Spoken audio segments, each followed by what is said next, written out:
नमस्कार मित्रांनो, मी आहे प्रमोद पाटील। आजचा आपला ब्लॉग आहे दत्त महाराजांचं मंदिर। इथून दत्त महाराजांचं मंदिर 2 किमीवर आहे। तर नमस्कार, आपण पाहू शकता आमच्या गावाचं दृश्य व दत्त महाराजांचं। तर मित्रांनो, हे सैराट खदान।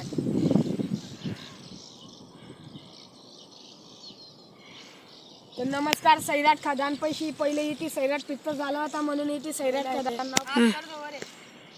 तर नमस्कार मित्रांनो, आता 1 किमीवर बाकी आहे दत्त महाराजांचं मंदिर। नमस्कार।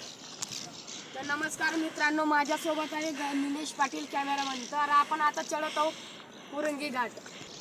तर मित्रांनो, हा आहे पश्चिम घाट। तर मित्रांनो, पश्चिम घाट असा अवघड आहे की तुम्ही बी नाही चढू शकता, पण नक्की तुम्ही कुरंगीला या दत्त महाराजांचा ब्लॉग बघायला। तर मित्रांनो, 50 किमीवर बाकी आहे दत्त महाराजांचं मंदिर। धन्यवाद। हे बघा मित्रांनो, दत्त महाराजांचं मंदिर इथे येत आहे। आपण हे रस्त्यामधून येत आहोत। आता आपण प्रवेशद्वारमधून प्रवेश करू शकतो। धन्यवाद। तर मित्रांनो, आपण आलेलो आहे दत्त महाराजांचं मंदिर। आपण प्रवेश करत आहोत। दत्त महाराजांचं मठ म्हणता बघा, इथे काम चालू आहे, बघू शकता। तर निलेश पाटीलांना धन्य की तुम्ही कॅमेरामॅन आमच्या सोबत राहा। धन्यवाद। तर मित्रांनो बघा, ही दत्त महाराजांचं मंदिरसाठी नर्मदाची रेत आणलेली आहे। धन्यवाद। मित्रांनो, आमच्या सोबत राहा, काही कटाळून जाऊ नका क्योंकि।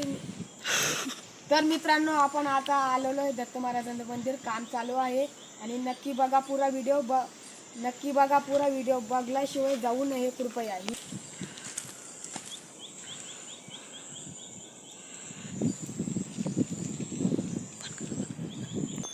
तर मित्रांनो, बघू शकता तुम्ही नजारा दत्त महाराजांचं मंदिर। आपण दत्त महाराजांच्या मंदिरमध्ये प्रवेश करू शकत हो। बघा केवढा मोठा नजारा आहे।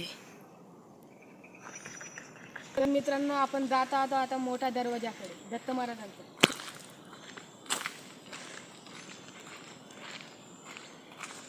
तर मित्रांनो, आपण आता आलेलो आहे दत्त महाराजांच्या मंदिरमध्ये। आपण दर्शन घ्यावे म्हणतात।